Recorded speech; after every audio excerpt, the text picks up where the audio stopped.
Hello YouTube, welcome back to another Turk the Pally video. Before we start this video, make sure to like, subscribe, and ring the bell for all notifications. Thanks for watching, enjoy the video. Hello, welcome back to another Turk the Pally video. So, today's video is going to be a follow-up to the Tiger King because they released a new sort of mini-series type episode. Not mini-series, because it was a mini docu-series to begin with. It was a phone interview, not montage, but collection. So it was an interviewer talking to, I believe it was six of the seven if you count the people in the video. I mean, he made 6 calls, I believe, and just talked to people following up, asking them if they had seen it. Different things about the show that I think were probably some of the most controversial stuff. Definitely ask some harder questions. Definitely feels like, unless they just cut out the interviews and like they were that quick, I mean, like, I don't know, like it didn't seem like, it seems like it was edited heavily, but it was very smooth. I don't know, like I kind of want to rewatch it again, kind of, but I don't really like. I'm not that invested into it, but and this is just my thoughts on it. I don't know if you've seen it or not, because I mean it was just like, and then he was just like, okay, bye, and everybody's just like, all right, bye. It's like, what? Like everybody's just like, okay, bye. And did you see that fucking shot? How I hit that fucking... how I hit... You think that wasn't calculated? Do you think that shot wasn't calculated? That shot was... Look at that. Right in the... Oh. I love this golf game. And I think I whiffed the putt, I'm pretty sure. Let's see. No, I made it. Nice, birdie. Anyway. On top of the fact that I think it was heavily edited and that kind of stuff, right?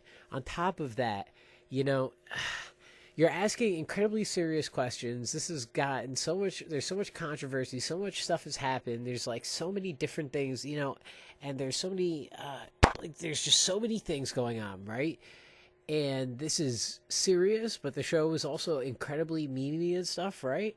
So the person you choose is Joel McHale. Like maybe these people don't know, like they know he's a celebrity, maybe. So it seems like in the interview some of them knew who he was, but it seems like well, would you not want to be interviewed by an actual, like, not, maybe not CNN, because I'm not really a huge CNN person, but like someone, I don't know, like give me fucking Geraldo Rivera or something. No, that's too ridiculous. But like give me something that's not literally a comedian. Like I know like everyone's like memeing this up and stuff, but like this is their lives. It's like, come on, like I mean we gotta be like, it's their lives. Like I know they're memes and this whole thing is ridiculous, but can we not have a literal comedian like be the person that interviews them? I mean, like. That just like was interesting to me. But aside from that stuff, the actual content inside I thought was extremely interesting and not all that surprising, because I think that, well, at least in my opinion, I personally agreed with the vast majority of what was said by the people post words, and it definitely, yeah, it just like lined up with what I thought at the end of the documentary, and I was thinking, and then when I was looking things up afterwards, and okay, so in my last video, I was like happy for Joe and wanted him to, beat COVID and stuff and hopefully not die, right?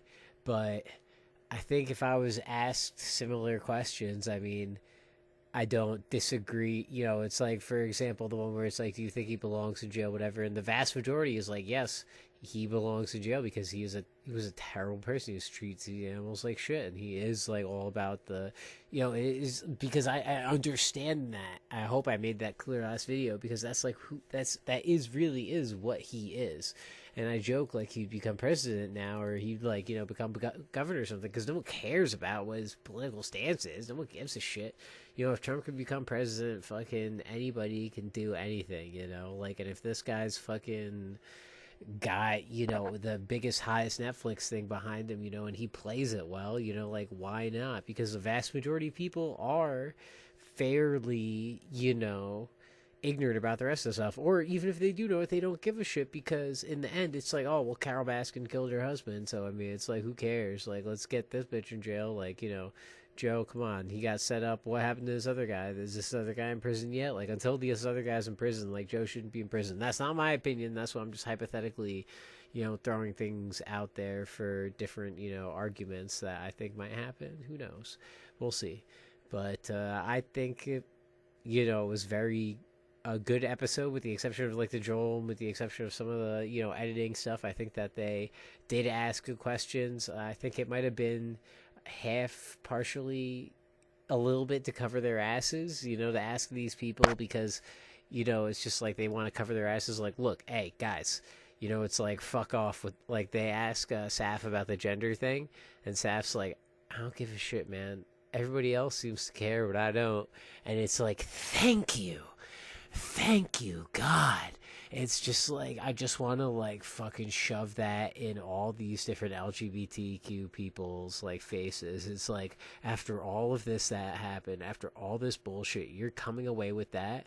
And it's like, shouldn't you have cared more about the cats, or something? I don't know. Me personally, I don't know. But, and I just love that Saf was like, guys, I mean, like, come on. Really, there are bigger things. And so, I mean, on that, I'll end it. Go watch it. Sorry for a little bit of spoilers, but whatever.